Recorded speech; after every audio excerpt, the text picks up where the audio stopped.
Compulsory Tanuja అయితే మాత్రం కారణం కాదు. తన బర్త్డేకి ఉంది కాబట్టి సెలబ్రేషన్ చేసుకోవడానికి వెళ్తున్నారు. బిగ్ బాస్ ఉంటుంది, రేపు కావాలంటే నెక్స్ట్ సీజన్కైనా వస్తుంది. భర్త పుట్టినరోజు జరుపుకుంటే ఇంకెవరన్నా ఆమె భర్త కదా మెయిన్, అంతే. భర్త గురించి వెళ్ళిపోతుంది తప్ప ఆమె రావాలనుకుంది, పోవాలనుకుంది, అది ఆమె ఇష్టం అయిపోయింది. కాబట్టి మనం తనుజ గురించి వెళ్ళిపోవడం మెయిన్ రీజన్ అయితే కాదు. ఇప్పుడున్న కంటెస్టెంట్లో టాప్ 5 ఎవరమ్మా? టాప్ 5 తనుజ, నెక్స్ట్ పాపం ఇప్పుడు కొంచెం పవన్ కూడా కష్టపడుతున్నాడు. ఎందుకంటే రీతువే పవన్ ఫేమస్ చేసింది కాబట్టి పవన్ ఆడుతున్నాడు. ఇమ్మానియలు, రాము రాథోడ్. అసలు రాము రాథోడ్ బిగ్ బాస్ తో సంబంధమే ఉండదు. తను ఏం చేస్తాడో, తను ఉంటాడో, తింటాడో, ఫైనల్ మనకి కంపల్సరీ వస్తాడు. ఎందుకంటే బిగ్ బాస్ లో ఎవడు జోలికి వాడు వెళ్ళకూడదు, ఎవడు పని ఏంటో వాడు చేసుకోవాలంతే. రాము రాథోడ్ సేమ్ క్యారెక్టర్ అదే. సుమన్ శెట్టి తనుజ గారికి ఈ మధ్యన బాగా నెగిటివిటీ పెరిగిందనమాట, బాగా ఆడట్లేదు అని, మీరేమంటారు? అదే చెప్తున్నా అన్న, జనాల్లోకి ఎంత నెగిటివ్ అని వస్తే త్వరగా ముందుకి పాజిటివ్ అని వస్తుంది. తనుజని ఫైనల్ తీసుకొస్తారు. ఎందుకంటే అక్కడ తమ్మున్న ఆడి శ్రీజ కాబట్టి, తనుజ కాబట్టి ఆమె వస్తుంది ఫైనల్. ఎవరు గెలుస్తారు ఈ సీజన్ టైటిల్? తనుజ అన్న. తనుజనేనా? ఇంతకనగా తనుజ అంటే ఇమానుయల్ అంటున్నారు అందరూ. ఇమానుయల్ లేదమ్మా, కంపల్సరీ తనుజ. బిగ్ బాస్ ఈ సీజన్ 9 కి తనుజ టైటిల్ కాబోతుంది. ఇమానుయల్ కన్నా బాగా ఆడిందా తనుజ? టైటిల్ గెలవాలని, అంటే టైటిల్ గెలిచేంత ఆట ఆడిందా? ఆడుతుంది అన్న, కదా. ఒక్కసారి కూడా ఎలిమినేషన్ లో రాని తనుజ ఫైనల్ వరకు ఎందుకు రాదన్నా?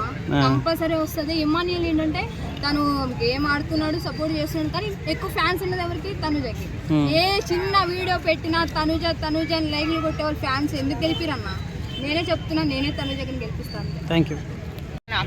చాలా అమ్మటిమా నువ్వు మొక్కల మీద కూర్చొని అడిగే విధానం నాకే ఏడుపు వచ్చింది. అంత అవసరం అంటారా? నాగార్జున సార్ కాస్త ఎక్కువ చేశారని చెప్పేసి బయటికి పో అనడము, ఇంకొకటి మోకాల మీద సారీ చేయించడం కరెక్ట్ అనుకుంటున్నారా?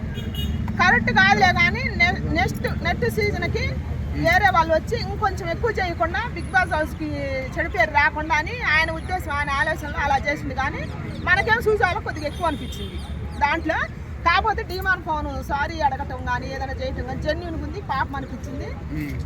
గేమ్ ఆడినా కూడా ఈయన తప్పు ఏ రకంగా అయితే ఖండించిండో ఈయన గేమ్ కూడా బయటికి తీసుకురావాల్సింది. నాగార్జున సార్ అంటాం మంచిగా జరిగిందిలే, డిమాండ్ పవర్ ఏందో బయటకు వచ్చింది. సో డిమాండ్ పవన్ గతంలో సీజన్ 3లో అభిజిత్ మోకాల మీద నించొని సారీ చెప్పాడు, బిగ్ బాస్ తోటి సారీ చేయించాడు నాగార్జున గారు.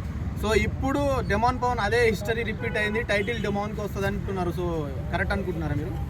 నాక మరి కరెక్టే అనిపిస్తుంది, కానీ ఇమానియలే అవుతాడు.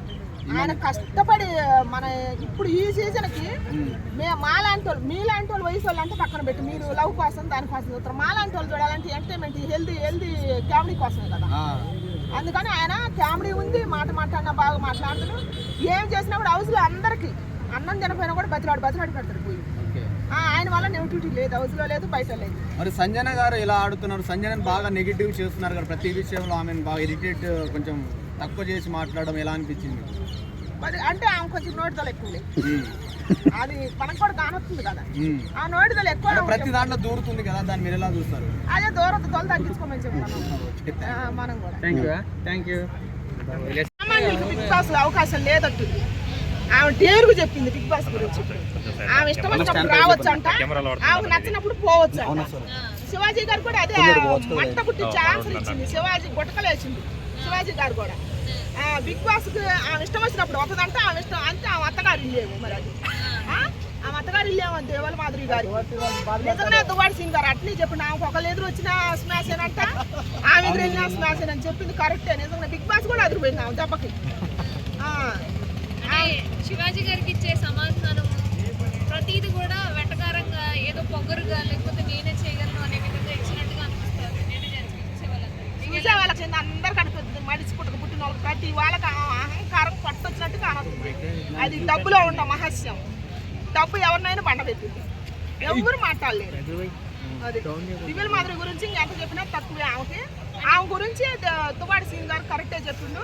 దయచేసి సీనన్న దువ్వాడి సీన్ నీకే చెబుతున్నా, నీ పుట్టోకు దండేసి దండం పెట్టకుండా నువ్వే చూసుకో.